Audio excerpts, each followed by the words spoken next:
What is up, guys, and welcome to another episode of the Skid Reviews, and today we're going to be doing a review of Shazam! Or the original Captain Marvel. Now, Shazam is the first DCEU superhero offering for 2019. It is directed by Adam Sandberg. It stars Zachary Levi as Billy Batson or Shazam, and also it stars Mark Strong as Dr. Savannah. The superhero movie summer for 2019 kicked off with Brie Larson's Captain Marvel last month, and it was a dodgy beginning to say the least. But with Shazam, all the troubles from the last month are forgotten and we are strapped in for a summer filled with awesome superhero movie releases. Now with Shazam, DC seems to have quietly but surely figured out a way of what they're supposed to do with their catalog of awesome superhero characters. It's not necessary to follow the Marvel route, and I think they've realized it. You know, before starting off with the building of a cinematic universe, they should focus on the characters themselves. And that's what we got in Aquaman in December last year, which was a great origin story. And Shazam is a great follow-up to that. You know, another amazing origin story that has strong characters, that develops the character really well, and that really touches on the themes for which the character was always known for in the comic books. Zachary Levi is awesome in this movie. He portrays Billy Batson to the T, and even when he gets these awesome powers, he's still Billy Batson, and Zachary Levi portrays that so well, you know, that he's still a kid underneath. Another thing I liked in this movie was Dr. Savannah. Not that Mark Strong was absolutely brilliant in this movie. He was all right.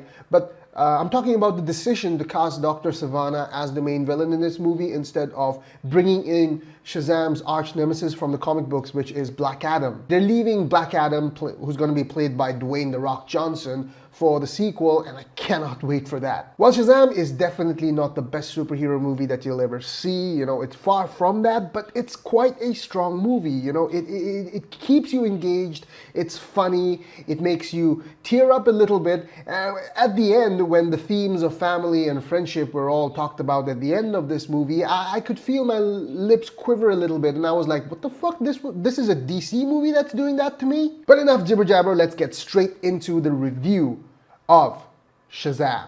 Directed by Adam Sandberg, Shazam is a rollicking, character-driven adventure that seems like it's actually geared towards families. This movie, a playful, witty, clever, teen-centric jaunt, soars with a simpler, uncluttered story, free of the past and full of both humor and heart, plus, not surprisingly, a nasty supervillain and a horde of supernatural CGI monsters. While Shazam is technically part of the extended DC Comics universe that produced duds such as Batman v Superman and Justice League, as well as the far more winning Wonder Woman and Aquaman, those films belong to a different, self-serious endeavor, with heroes who stand for truth and honor, and pitiless villains who need to be driven back into other dimensions. In Shazam, our hero, Billy Batson, played by Zachary Levi, is a teenage boy whose biggest demons are internal. He was abandoned as a child and has a strong rebellious streak as a result. After one of his frequent attempts to run away in search of his mother, Billy is placed in a new foster home, run by the kindly Victor, played by Cooper Andrews, and Rosa Vasquez, played by Marta Milans, where he rooms with a wisecracking paraplegic boy named Freddie Freeman. After an act of kindness defending Freddie from school bullies, Billy is chosen by a decrepit old wizard to gain the magic powers of Shazam. What magic powers are those? Well, super strength for sure, along with invulnerability, lightning bolts, flight, and most importantly, the ability to turn into a grown man anytime he yells the word Shazam.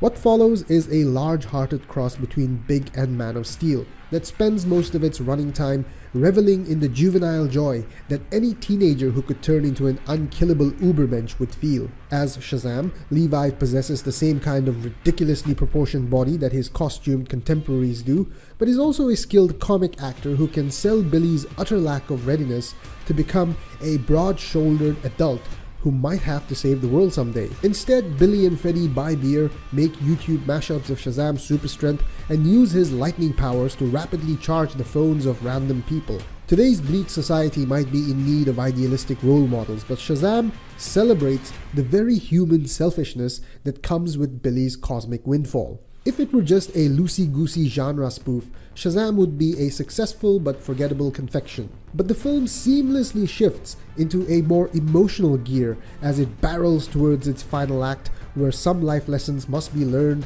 and a glowing-eyed villain played by Mark Strong has to be confronted. It ends on a twist that surprised me in the best way, opening up Billy's heroic arc in intriguing directions and getting me choked up out of nowhere. This is the rare comic book movie that actually seems geared towards families, mixing adolescent humor with sincere sweetness. This has none of the slavish 80s references or obvious needle drops, but in tone and style, it's right out of the Spielberg playbook of rollicking genre adventures that don't have to line up with carefully plotted franchises. Shazam is a throwback in all the right ways, a superhero tale for a simpler blockbuster era, one that is well worthy of viewers' nostalgia. This movie has a lot going on, and hot damn it works too. Good guys, bad guys, fun, fights, laughs, bullies, beasts, jokes, and a genuine embrace of the wonder, the camp, the comedy that grease the wheels of the best comic book movies. And especially at the end, it reminds us how little boys and little girls in homes of every kind, anywhere and everywhere, can all grow up to be superheroes or supervillains. So there you go, that was our review of Shazam. What did you guys think about it? Did you like it? Did you not like it? Let us know in the comments below. As always, thank you so much for watching, and if you want to see more content, please do leave a like and subscribe to this channel. It's free, it takes only a second, and it helps us out a lot. So until next time, I will see ya!